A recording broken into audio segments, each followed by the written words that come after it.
Welcome to another edition of the Community Broadband Bits podcast. Year in review / predictions for the next year. Once again, last year we brought in Rebecca, and once again we've brought her back in. This is Rebecca Taves of our communications side of the Institute for Local Self-Reliance. Welcome back. Hello, everyone. I'm happy to be here. We're glad to have you back. And we have a new face on the show, a new voice on the show as well. His face is new. Nick, welcome to the show. Thank you. I'm really happy to be here. Nick Stumo Langer. Yep. Am I saying that right? Yes, you're saying it just correct. I've only ever had to really read it. So, unfortunately, Lisa cannot be here today. We miss her greatly, but we hope that she's having a great time with her family right now over the holidays. But we had to record the show without her, alas. And that also means if it's edited a little bit more roughly, it's because either Chris or Rebecca did it. And we were lacking Lisa's talent. It also means that if we have no voice of reason and wisdom, that's why. Yes, that's a distinct possibility. So we thought we would start by doing a little recap of last year's show. Let's talk about some of the predictions we made last year, and then after we do that, we can talk about how 2015 actually went. Yeah, so 2015 was a huge year. We had the merger between Comcast and AT&T that was voted down, and that was something that both Lisa and I predicted. Yes, it was. And we're very excited when it happened, and I continue to be very excited, although the FCC has just approved another merger, and they approved AT&T DirecTV and a number of other ones that I think are quite harmful, but sort of the march to industry consolidation continues despite one fairly significant setback for it. Right, and that was something that I wanted to ask you about, too, is whether or not that's something that is still a concern. And I don't know if you want to get into that at all, but... Absolutely. Yeah, it's absolutely a concern. I mean, there is way too much consolidation. You look at the power of these companies, not just in the marketplace, which is the first place that everyone looks, but their power to set policy at the government, their ability to lobby the federal government, state governments, local governments. I mean, if you had 10 or 15 different cable companies that were each, individually lobbying, and they had the same number of lobbyists even, they would not have the same impact as if you have one coordinated company that's going out and golfing with the President of the United States and basically pushing their agenda. This is one of the biggest problems of the consolidation, is that it perverts the political process, and then that ultimately makes it harder for more competition to emerge. And that's basically how we get monopolies. So it seems like the Comcast merger had a lot of people that were, against it and upset about it, and people commented and things like that. The Time Warner Cable merger seemed to go through fairly quickly and uneventfully. Is there a reason Time Warner that Cable and better? Charter has not gone through yet. Okay. That remains to be seen, and I think it's just harder to organize against because Comcast is so large. Most people have dealt with it. Most people are horrified at how terrible it's been for them. And so the idea of Comcast getting even larger is more dangerous. Now, the combining of Time Warner Cable and Charter will be very bad for the industry for a variety of reasons, but it will still be smaller than Comcast. So it's a little bit harder to oppose. I mean, it's kind of like, it's one of those things where it's like, Comcast is terrible, and well, can we stop someone from being a little bit less terrible than them? Or are we obligated, because of how terrible Comcast is, to let other companies be that terrible as well in terms of their impact on the political process and their ability to set policy and distort the marketplace? I still hope we can stop that. I think it's a harder lift. Mm-hmm. You said that corporate consolidation is continuing, but do you think it's inevitable? Just that they're going to keep trying or something like that? Oh, they will absolutely keep trying. They'd be crazy not to, given the gains that they individually get if they can do it. I mean, it's one of those things where, and this is, people often talk about this, one small party has a ton to gain in terms of being able to, drive up rates and distort the marketplace and really basically establish a monopoly with this cable power. All of us have a small interest in not seeing that happen, because our bills go up a little bit every year and we have fewer choices, and we don't know what ways that innovation is set back, right? We don't know what devices might have come out or what new services might have come out. if we had more innovation. So it's harder for us to organize and oppose it because for each of us, it's a small interest. And even though there's hundreds of millions of us that have that small interest, we don't put as much time into it. Whereas for the people who are going to make millions of dollars by combining, or even ultimately billions, when you look at all the shareholders and the CEOs and everything else, they're making billions of dollars off of these mergers. They're going to put everything they can into it. So then what do we as citizens and we at ILSR do? Well, the first thing is, I think, to have a knee-jerk opposition to mergers. I don't know that we should always oppose every merger, but I think our first suspicion should be that it's a bad idea. And we need to say that where we have these really big firms like Comcast, we need to urge them to be broken up. And, much like we broke up AT&T and then stupidly allowed it to basically come back together to form that same oppressive kind of large company, we need to break them up and we need to keep them separate. And that's something that's hard because, once again, they will be fighting tooth and nail to try and get big again so that they can, again, extort these monopoly profits from us.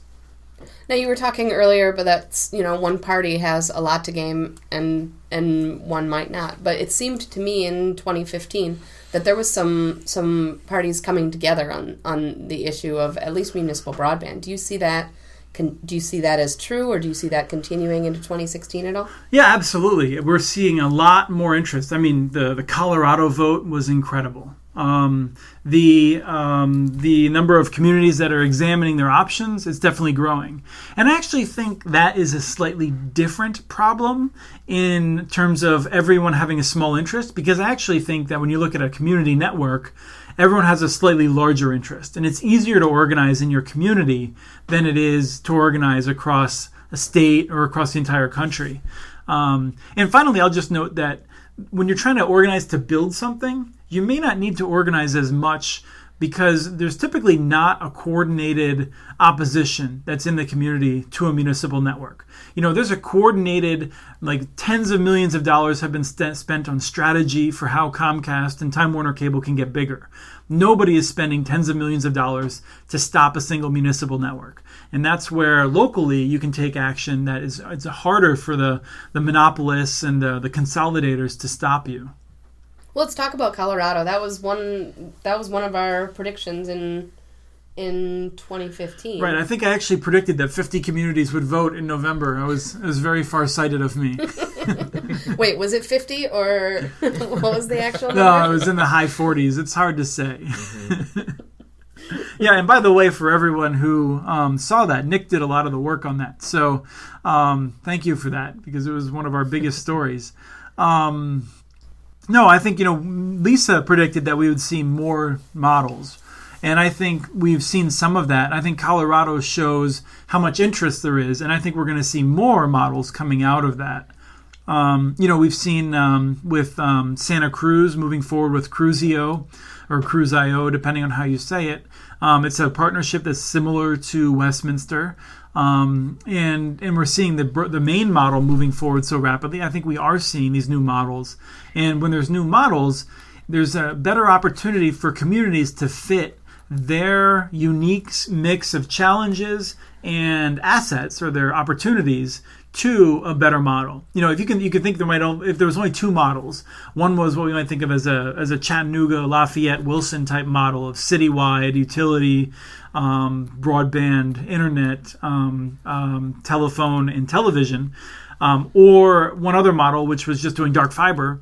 There's a lot of communities that wouldn't want to do either of those. They might want to look at something in between. And so if we have a continuum of options as we continue to develop that, we'll see more communities have the ability to pick something that will work for them. What about Massachusetts? Do you see that as a model, or is that just a thing that's happening? Well, I think you mean with Wired West and that sort of thing. I mean, Massachusetts is sort of broken into three areas, I think. It's sort of the metro regions, which are still trying to figure out what they can do. Because compared to the rest of the state, they have decent service from Comcast, and some of them have fiber from Verizon. East of there on the Cape, you have a bunch of communities that are organizing around their terrific the network that they built with the stimulus dollars. And then on the western side, you've got the Wired West folks who have organized very locally and had been hoping and been told by the Massachusetts Broadband Institute that they were going to get this matching funds or get a significant subsidy to help build the cost of their network in this very rural region. And in the past few weeks, we've seen that sort of blow up. And I'm frankly a bit stunned, I guess, but not too surprised. I think, MBI, the Massachusetts Broadband Institute, has long had rose-colored glasses on in terms of what the middle mile investment would take. I don't think they've really fully understand the challenges of building in these areas. And I don't know who's advising them, but I think the reason that they've given for trying to blow up Wired West are pretty pitiful. And I really hope that they're able to come back together and find a solution that works, where Wired West can get access to some of the money that MBI has to improve access. Because the MBI strategy has been helpful to some communities, but frankly, the idea of building middle mile networks continues to be oversold. Middle mile is important. But middle mile investment does not get you last mile investment. If we had great middle mile everywhere, we would still have a tremendous need to have better last mile investment. And that's because the barrier to last mile investment is capital cost.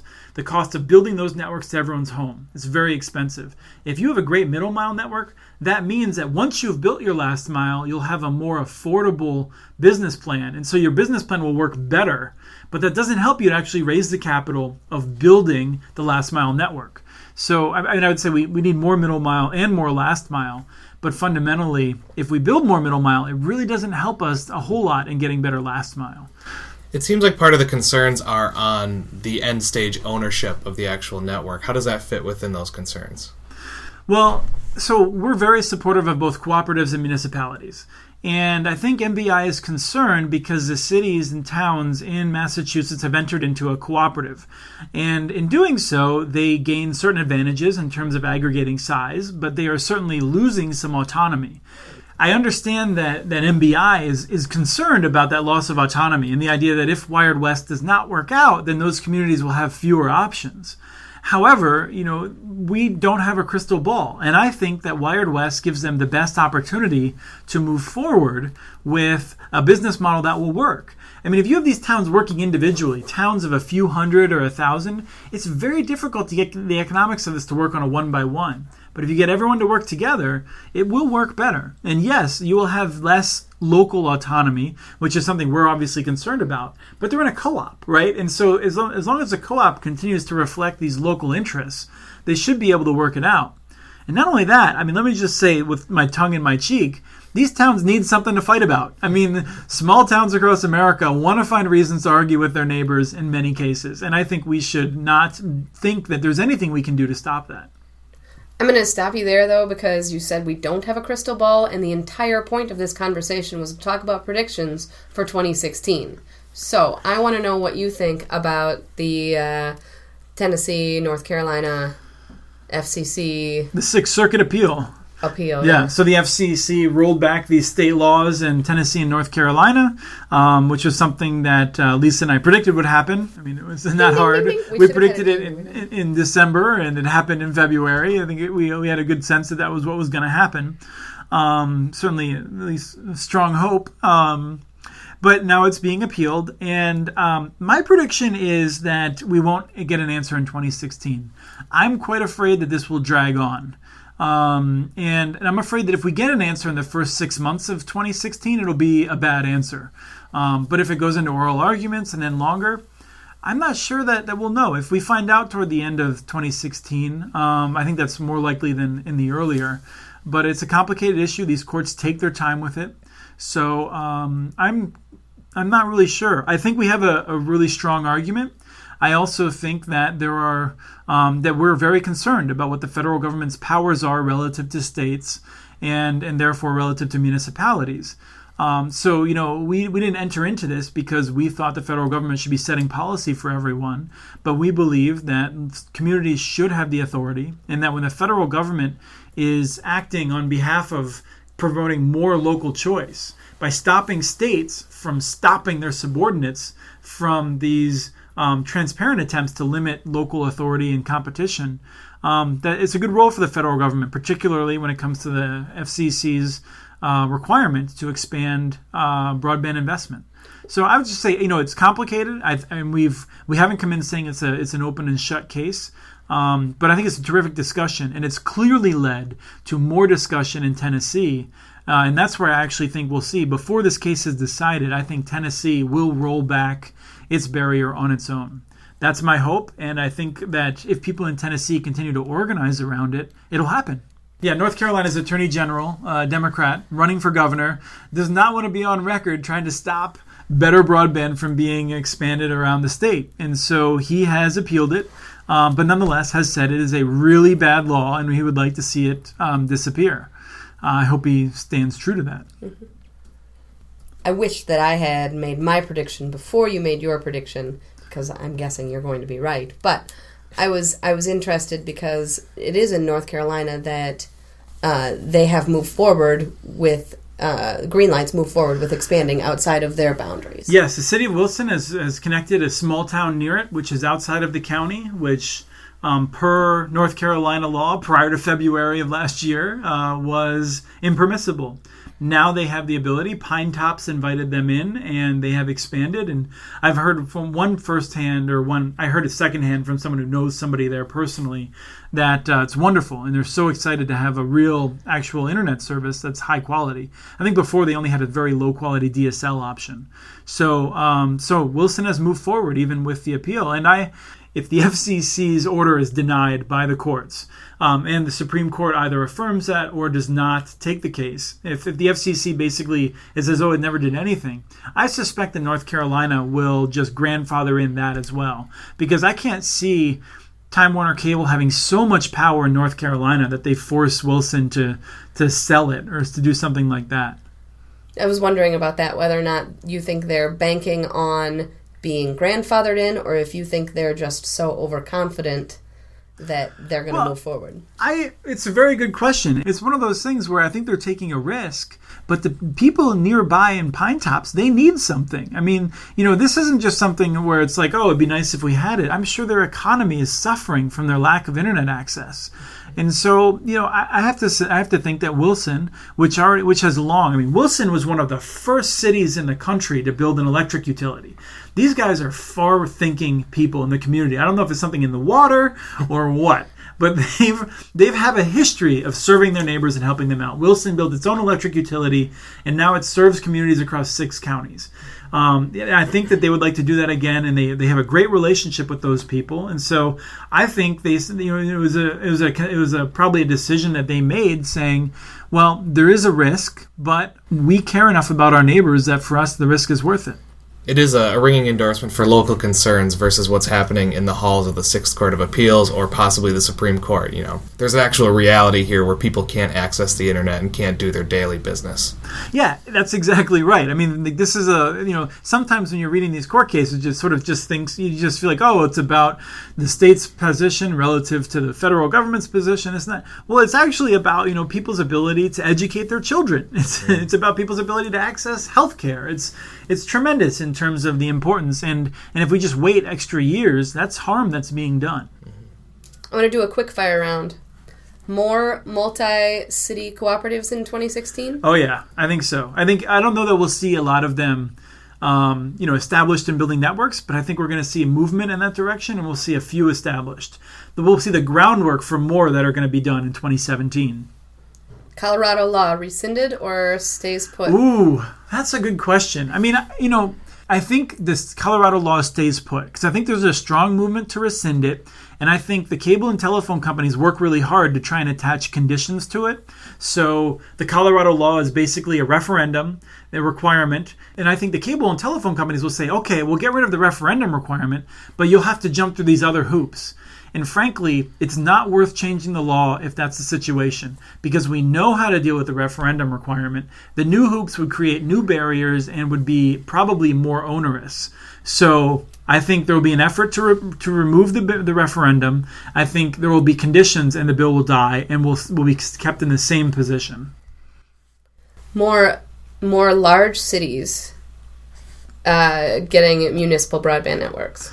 Well, when you say getting Or municipal broadband networks, it's a hard question because it depends on where you draw that line. I mean, I think we're going to continue to see New York City doing really smart things in terms of moving in that direction to improve service. Whether that means the city itself is doing dark fiber, maybe. Is the city going to be providing services? Unlikely. The city's doing Wi-Fi already.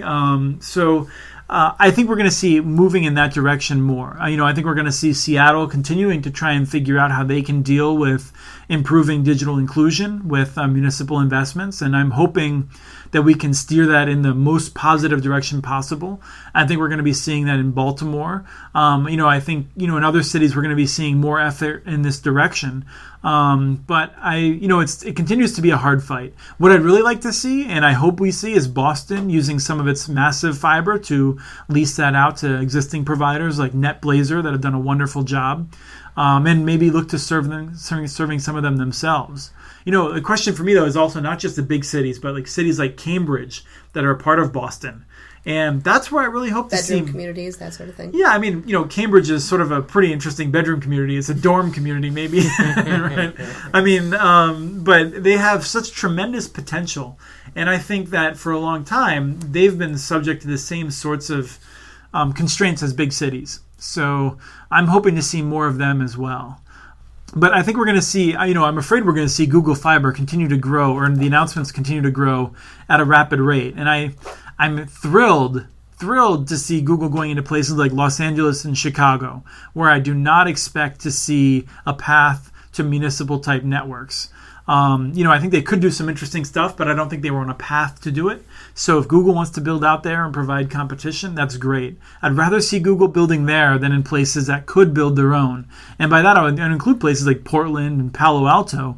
They've been lacking in the will to actually pull the trigger and get this done.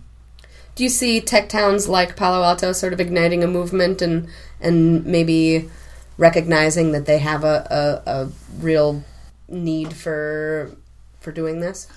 I don't think so. I mean, when I say that, I don't see that they're going to be the leaders in this. I already think Palo Alto, for instance, is not a leader in this. Palo Alto has hired consultants that have told it in the past, not its current consultant, but in the past, that AT&T and Comcast were doing a fine job. If I was in the city of Palo Alto and I was told that by a consultant, I'm not sure if I would laugh or kick the guy out of the room. But I'll tell you what, I'd do one or the other. I think who's leading the pack are the communities that have a stronger desire. The communities that want to be the next Palo Alto and recognize they have to change the rules of the game. How about all-purpose fiber network smart grids? Like Chattanooga, they have the energy grid, the smart grid, and then the broadband also. Well, I absolutely think we'll continue to see that, especially in places like Tennessee, where we see the Tennessee Valley Authority, one of the best government investments in the history of mankind, I think, in terms of building infrastructure and doing it in an effective way.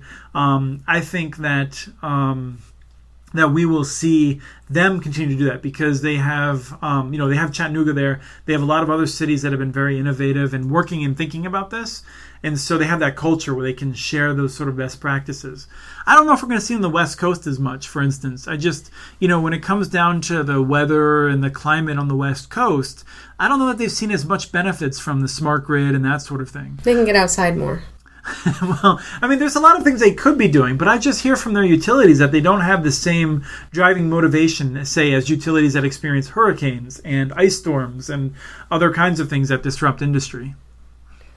And what about statewide networks like Maine, Illinois, Middle Mile? I think we're going to see some more of that. Kentucky was a big one this year. Kentucky built their Middle Mile network, I think in a very sensible way, in the sense of all that money that the state was pouring into telecommunications contracts around the state. They're now going to be having their own network, which will be open access, and they're worked with the firm Macquarie to do it. I think from what I can tell, Macquarie is so difficult to deal with in terms of all the different contract variables and negotiations and the fact that they're so big and powerful. I'm not sure that we're going to see many that are able to negotiate with Macquarie. States could, and I think some states will. So we'll see more of those sorts of approaches, I think, and that's way better than a state like Wisconsin, which just throws money at AT&T hand over fist. It's just, for me, it's really frustrating to see a state that's just basically subsidizing monopoly. rather than trying to find ways of driving competition out into the communities, which is what states should be doing with their telecom policies. So I think we'll see some more growth of that, but I don't think states have yet figured it out. I think we're going to continue to see a lot of states doing dumb things, like Iowa, which basically looks at Cedar Falls, the fastest, most well-connected community in the state, and says, yeah, we're going to ignore them, and we're going to figure out how to just throw money at maybe CenturyLink or Mediacom or someone, because they're the ones that are lobbying me in my office as governor. Just embarrassingly dumb policy. And we'll see places like Minnesota where they've continued to have a decent policy that's totally underfunded. I think states still need another year or two before they get serious about smart policy and putting money behind it. Until then, we'll be treated all kinds of elected officials that say at the state level and the federal level, broadband's really important and we got to connect people to the internet as long as it doesn't mean upsetting people like Comcast who are writing me big checks.